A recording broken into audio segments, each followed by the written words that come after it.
They said the drum brought blessings, but one girl heard it cry in pain. In the heart of the Anlo land, where the rising sun kisses the Keta Lagoon, there lived a young girl named Dzifa. Though she had no mother or father, Dzifa carried a light in her spirit, one that even the elders could not explain. Every evening, the village gathered under the great baobab tree to listen to the sound of the sacred drum.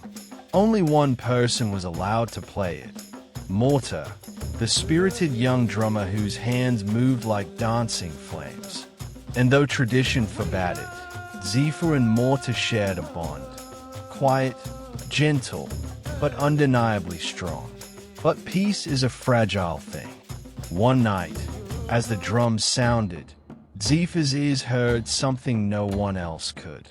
A whisper, a cry, a warning. The ancestors were not blessing the land. They were pleading. Driven by fear and curiosity, Dzifa followed the whispers to the sacred shrine.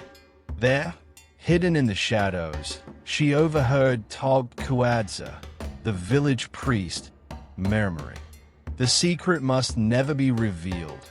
The drum must continue to speak our truth." But whose truth? Dzifa soon discovered a chilling secret. The sacred drum was crafted not only from sacred wood, but from the remains of a great warrior unjustly condemned by the ancestors. His spirit had been trapped for generations, crying out for freedom. Dzifa wanted to reveal the truth, but her aunt, Auntie Senem, cornered her.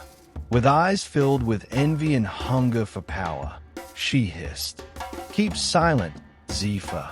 When the priest falls, the drum's power will be mine." Dzifa fled, her heart pounding like the very drum that haunted her. In desperation, she turned to Morta. Tears filled her eyes as she told him everything.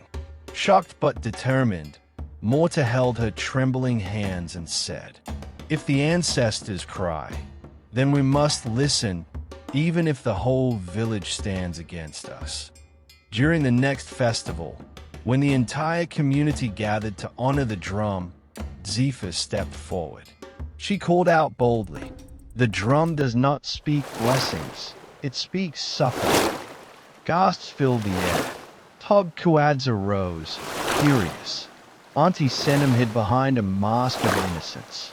But Morta lifted the sacred drum one last time, and instead of playing it, he struck it to the ground, breaking it open.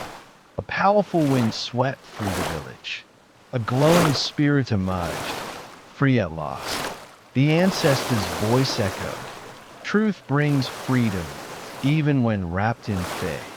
The crowd fell silent. Tog Kuadza was stripped of his robe. Auntie Senem fled in shame. As the sun rose the next morning, Dzifa and Morta stood together by the lagoon.